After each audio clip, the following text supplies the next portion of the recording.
আচ্ছা, কোথা থেকে কোথায় যাচ্ছেন বোন? আমি হচ্ছে সাতক্ষীরা থেকে চিটাগং যাচ্ছি। এটা কি চট্টগ্রামে যাওয়ার বাস? রাতের অন্ধকারে একটি যাত্রীবাহী বাস গন্তব্যের দিকে ছুটছিল, যেখানে সাধারণ যাত্রীদের ভিড়ে লুকিয়েছিলেন এক তরুণী। আপাত দৃষ্টিতে একজন সাধারণ ভ্রমণকারী মনে হলেও সেই তরুণীর সাথে থাকা ব্যাগগুলোতে ছিল এমন এক মরণ নেশার কাঁচামাল যা মুহূর্তেই ধ্বংস করে দিতে পারে অসংখ্য তরুণের জীবন। গোপন সংবাদের ভিত্তিতে চালানো একটি ঝটিকা অভিযান তছনছ করে দিয়েছে পাচারকারীদের সব পরিকল্পনা। আধুনিক মরণ নেশার এই বিশাল চালানটি ধরা না পড়লে হয়তো অকালেই ঝরে যেত বহু জীবন ধ্বংসকারী এই বিষাক্ত উপাদানের নেপথ্যে কারা রয়েছে তা নিয়ে এখন চলছে জোর আলোচনা।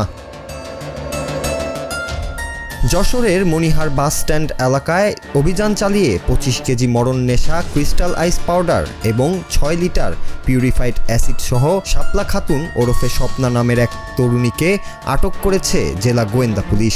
গত বৃহস্পতিবার রাত 9টার দিকে ঈগল পরিবহনের একটি বাসে এই অভিযান চালানো হয়। আটক শাপলা সাতক্ষীরা সদর উপজেলার আকরাখোলা গ্রামের আক্তারুজ্জামানের মেয়ে। শুক্রবার সন্ধ্যায় যশোর জেলা পুলিশের পক্ষ থেকে এক প্রেস রিলিজের মাধ্যমে আনুষ্ঠানিকভাবে এই তথ্য নিশ্চিত করা হয়েছে। অভিযানটির নেতৃত্ব দেন ডিবি পুলিশের এসআই অলোক কুমার দে।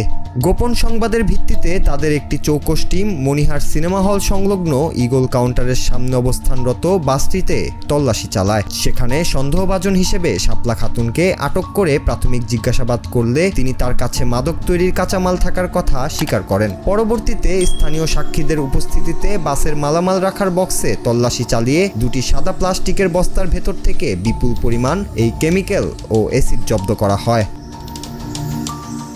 পুলিশের পক্ষ থেকে জানানো হয়েছে, জব্দকৃত এই কাঁচামাল মূলত মরণ নেশা ক্রিস্টাল আইস বা মেথামফেটামিন তৈরির প্রধান উপাদান।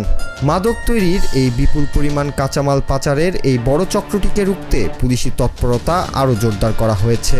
আটককৃত ওই তরুণীর বিরুদ্ধে মাদকদ্রব্য নিয়ন্ত্রণ আইনে মামলা দায়েরের প্রক্রিয়া চলছে এবং এই চক্রের সাথে আর কারা জড়িত আছে তা খতিয়ে দেখছে গোয়েন্দা পুলিশ। মাদকমুক্ত সমাজ গড়তে জেলা পুলিশের এমন অভিযান আগামীতেও অব্যাহত থাকবে বলে জানিয়েছেন তারা।